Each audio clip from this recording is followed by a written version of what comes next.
Hi, this is Heather Tabik. My presentation, Using Digital Interfaces to Foster Collaborative Learning, will focus on several tools and different ways to use them to create a cohesive, connected group of collaborative learners. Developing online environments in which students feel a connection to each other and the teacher takes a bit of extra effort from the instructor.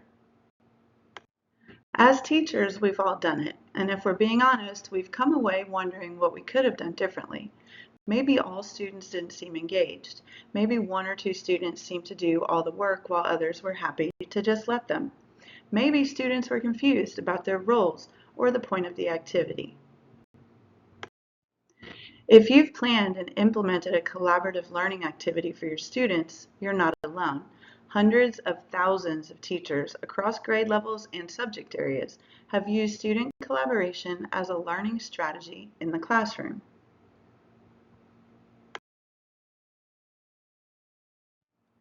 There's a considerable amount of research that shows that in a face-to-face environment, collaborative learning works to increase individual student learning. But what about its effect within the world of online learning? And what tools and strategies can be used to create collaborative learning online that works?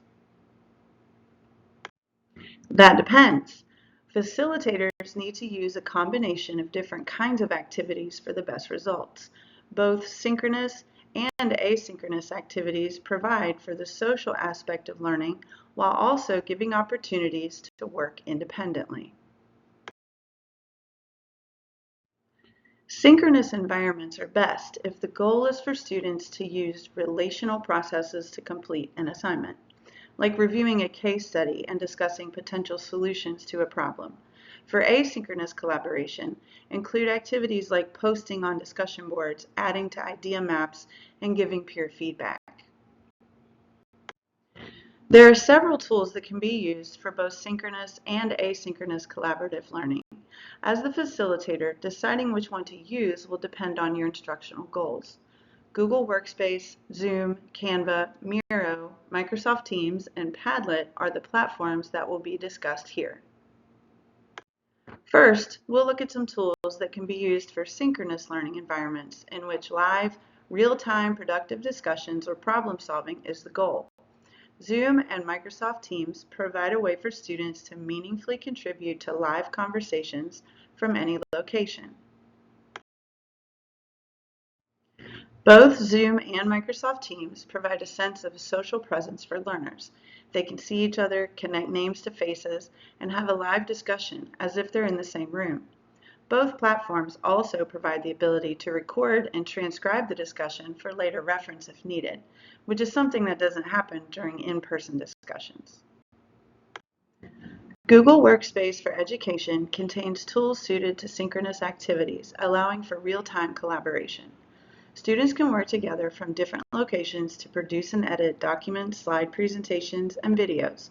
Combining a Google Workspace tool with Zoom or Teams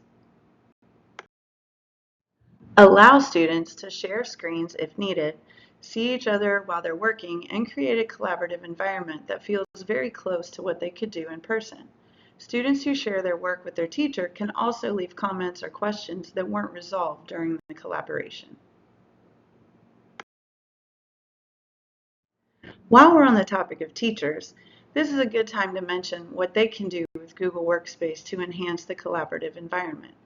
Creating shared folders to centralize collaborative work, providing a group space for differentiation, making announcements, and creating discussion threads can help keep students functioning as a cohesive group. Now let's turn our attention to tools for asynchronous activities that allow students to participate on their own time and offer equal opportunity for all students to contribute to a project, discussion, or other activity.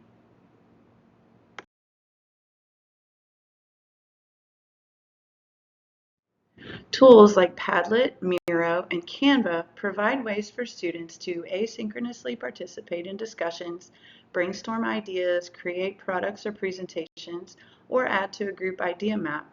The activities students can do with these tools are limited only by your imagination. Padlet allows users to create and share multimedia content. Once the teacher creates and shares the Padlet, students can post the appropriate information, images, links, or video. Padlet can be used for interactive activities, brainstorming, resource gathering, or sharing work with the group. Miro is a visual digital collaboration platform with an infinite canvas. Students can draw charts, create timelines, make connections, leave sticky notes and comments. Since the canvas is never ending, collaborators don't have to squeeze everything into a limited space. They can keep adding as they come up with new ideas. Like Miro, Canva is visually focused and is another tool that can be used to promote teamwork in asynchronous activities. Projects can be shared with members of the group. Individuals are able to work on their own, leave comments or questions, and tag individual members to ask questions or make comments on specific sections. No matter the tool that's used, there are some important things to remember when facilitating collaborative learning. Number one, social presence. Students must feel the connection between their classmates and the teacher, especially during asynchronous activities. Maintain an open environment for self-expression and give timely and constructive feedback. Number two, provide structure.